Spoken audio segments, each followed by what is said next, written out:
अस्सलामु अलैकुम। आप सबका इस चैनल पर बहुत वेलकम है। आज की तारीख 23 सफरुल मुजफ्फर 1447 हिजरी दिन पीर। इस्लामी तारीख हजरत दाऊद की नबूवत और हुकूमत।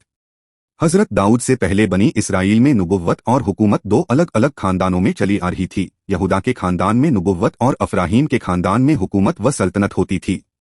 हजरत दाऊद बनी इसराइल के वह पहले शख्स हैं जिनको अल्लाह ताला ने नबुव्वत और हुकूमत एक साथ अता किया था। वह खुदा के पैगंबर और रसूल होने के साथ बनी इसराइल के हाकिम व बादशाह भी थे। उन्होंने हजरत मूसा की शरीयत को अज सिरे नौ जिंदा किया और अपनी कौम को सीधी राह पर चलाने की कोशिश करते रहे। इसके साथ ही 40 या 70 साल तक बनी इसराइल पर कामयाब हुकूमत की।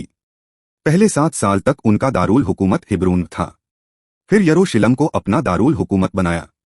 थोड़ी ही मुद्दत में उनकी हुकूमत का दायरा शाम, इराक, फलस्तीन और शर्क़े उर्दुन के अलावा दिगर ममालिक तक वसी हो गया था। तारीख़ इसराइल में उनके ज़माने हुकूमत को मुल्की फतूहात और हुस्ने इंतज़ाम के सिलसिले में मिसाली समझा जाता है। उन्होंने 100 साल की उम्र में अल्लाह की इबादत करते हुए इंतकाल फरमाया और शहर सहून में दफन हुए। एक फ़र्ज के बारे में वालिदैन के साथ अच्छा सलूक करना। कुरान में अल्लाह ताला फरमाता है, तुम्हारे रब ने फैसला कर दिया है कि अल्लाह के अलावा किसी और की इबादत न करो और वालिदैन के साथ एहसान का मामला करो। माँ बाप की खिदमत करना और उनके साथ अच्छा बर्ताव करना फर्ज है। एक सुन्नत सुरमा लगाने का तरीका।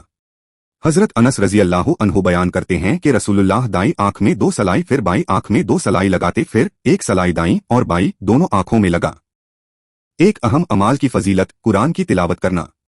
रसूलुल्लाह ने फरमाया, कुरान पढ़ने वाला कयामत के रोज आएगा, चुनांच कुरान सिफारिश करते हुए कहेगा कि ऐ परवरदिगार, इसको जोड़ा पहना दीजिए।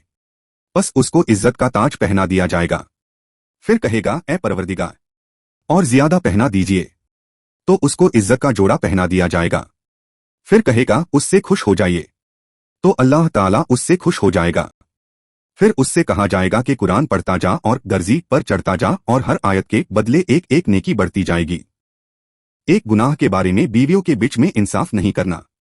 रसूलुल्लाह सल्लल्लाहु अलैहि वसल्लम ने फरमाया, जिसके निकाह में 2 औरतें हो और वह आदमी दोनों के दरमियान बारी और नान व नफका और माल की तकसीम में इंसाफ न करे, तो ऐसा आदमी क़यामत के दिन इस हाल में आएगा कि उसकी गर्दन में तौक होगा और उसके बदन का बाया हिस्सा झुका हुआ होगा और उसके हक में जहन्नम का फैसला होगा। आखिरत के बारे में नेक अमाल का बदला जन्नत है। कुरान में अल्लाह ताला फरमाता है, यही वह जन्नत है जिसके तुम अपने नेक अमाल के बदले वारिस बना दिए गए हो और तुम्हारे लिए उसमें बहुत से मेवे हैं जिनमें से तुम खाते रहोगे। कुरान से इलाज, बिच्छू के कांटे का इलाज। हजरत इब्ने अब्बास रजी अल्लाह अन्हु कहते हैं कि सहाबा की एक जमात का गुजर ऐसी जगह से हुआ जहां एक शख्स को बिच्छू ने डस लिया था। वहां के लोगों में से एक शख्स ने सहाबा से दम करने की दरख्वास्त की, चुनांचे एक सहाबी तशरीफ ले गए और सूरह फातिहा पढ़कर दम कर दिया तो वह अच्छा हो गया। कुरान की नसीहत।